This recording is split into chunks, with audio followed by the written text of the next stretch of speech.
à des centaines de millions de dollars chaque année. Ici, la politique n'est pas de l'apostolat. On devient politicien en RDC pour détruire l'État.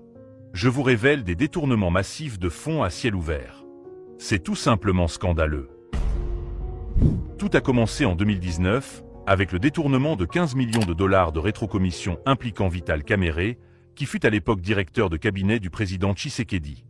Parce que la règle est de récompenser les voleurs, il est actuellement président de l'Assemblée nationale du Parlement congolais, après avoir été vice-premier ministre en charge de l'économie. Et tout juste après, le déluge de détournement a commencé. 600 millions de dollars détournés à la présidence, pour le programme des 100 jours de Félix Tshisekedi.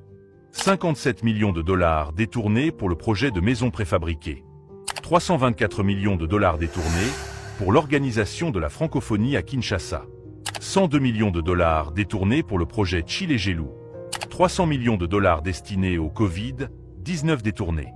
Ces criminels financiers du régime de Tshisekedi sont allés plus loin, jusqu'à voler 600 millions de dollars pour le projet RAM, qui a vidé les téléphones des Congolais, ce pauvre peuple à la merci des scénarios de crimes depuis la présidence. 697 millions de dollars pour le projet de carte d'identité nationale ont été détournés.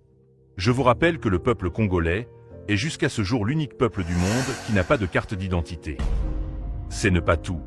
722 millions de dollars pour l'achat des armes afin de lutter contre l'agression à l'est du pays.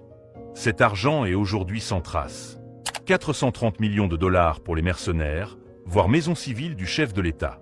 100 millions de dollars pour doter la RDC d'un satellite, aussi détourné à partir de la présidence. Et ce ne sont que quelques lignes d'un tableau effarant, qui cumule plus de 6 milliards de dollars de fonds publics détournés, dans un pays où on n'a même pas l'eau potable.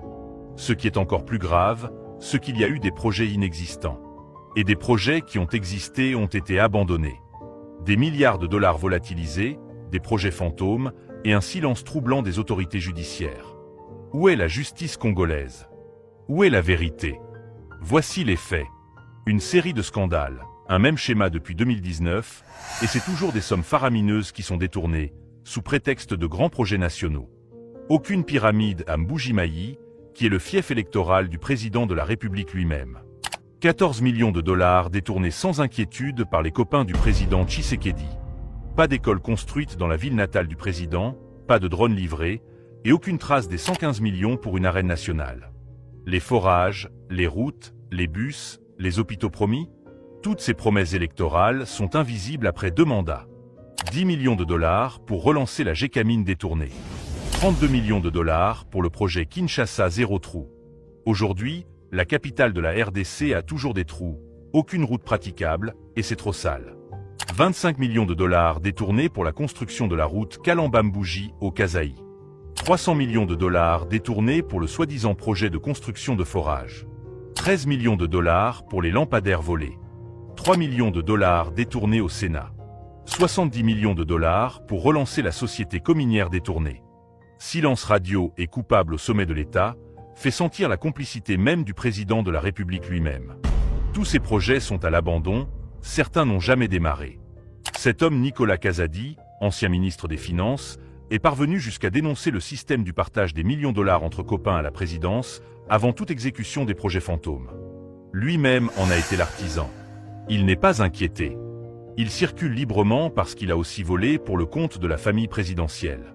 Pour le défendre, le président lui-même a dit qu'il est père de famille et n'a pas droit à des poursuites judiciaires. Puis